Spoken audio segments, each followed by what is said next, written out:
ये अफ़साना नासिर हुसैन का लिखा हुआ है और इसका उन्वान है सब्र। खुदा को खबर नहीं, साबिर को सब्र नहीं। खुदा को खबर नहीं, साबिर को सब्र नहीं। ये फ़िक्रा वो उस वक्त बुलंद आवाज़ में बोलता जब उसके सारे साथी साइकिल रिक्शा वाले सवारी के इंतज़ार में होते और साबिर झपक कर आती हुई सवारी को ताड़ लेता और अपने रिक्शा में बैठा लेता। वैसे तो साबिर अनपढ़ था, लेकिन न जाने कैसे उसने 3-4 फ़िक्रे अपने नाम को जोड़कर बना लिए थे और मौका और महल देखकर उन्हें इस्तेमाल करता रहता। जैसे रमज़ान के महीने में कोई उसे कहता कि कम से कम एक रोज़ा तो रखा कर, तो वो जवाब देता, सब सहरी खाते हैं, साबिर रोज़ा खाता है। 32-33 साला साबिर कसिया बगान में एक झोपड़ी में अपनी बीवी नजमा और 7 साल की बेटी सुल्ताना के साथ रहता था। पार्क सर्कस बाजार में अपना रिक्शा लगाता और आसपास से आने वाले खरीदारों को उनके घर तक पहुंचाता।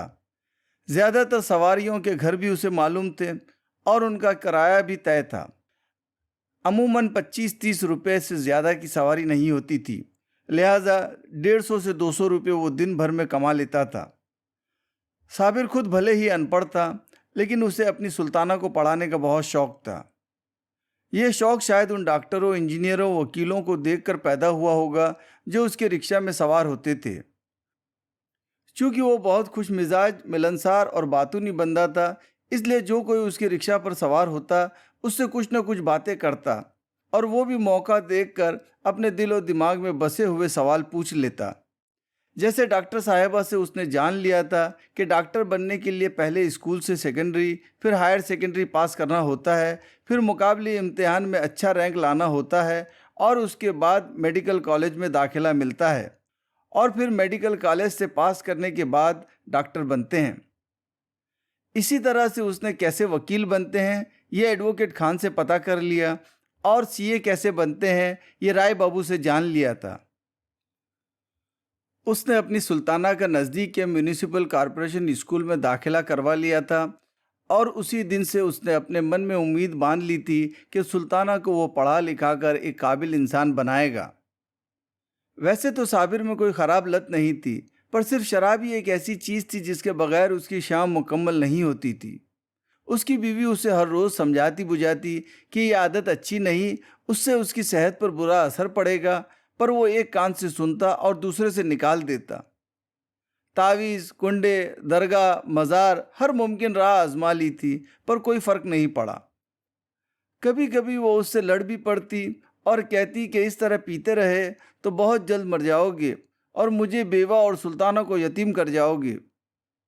उस पर वो मस्कराबाजी शुरू कर देता और कहता, साबिर को शराब से मोहब्बत नहीं, शराब को साबिर से मोहब्बत है, जाओ उसे रोको।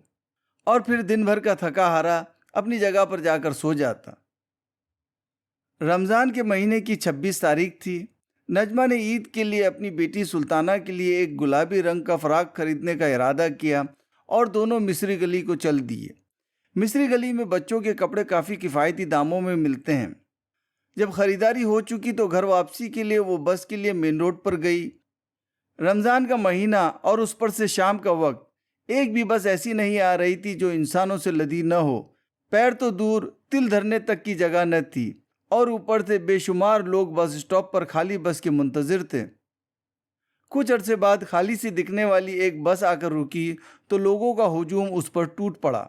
नजमा ने सुल्ताना को अपनी गोद में उठाकर बस में चढ़ने की कोशिश की, लेकिन लोगों की भीड़ और धक्कम धुक्का से नजमा का हाथ बस के हैंडल से फिसल गया और वो बस से नीचे गिर पड़ी और सुल्ताना उस बस के पहियों के नीचे आ गई।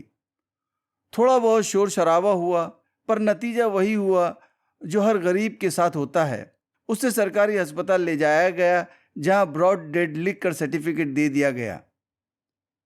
बस से गिरने की वजह से नजमा शदीद ज़ख्मी हो गई थी, पर बेटी की मौत ने उसके कलेजे को जैसे चीर दिया था।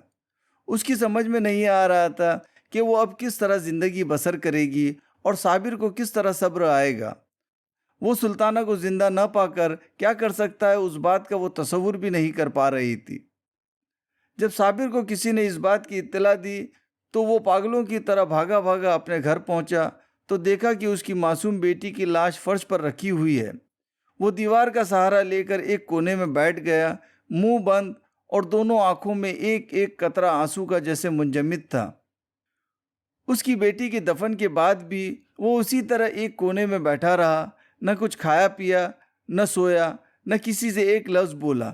सिर्फ उसी जगह टिकटिकी बांधे तकता रहा जहाँ उसकी बेटी की लाश रखी हुई देखी थी। इसी तरह 3 रोज गुजर चुके थे।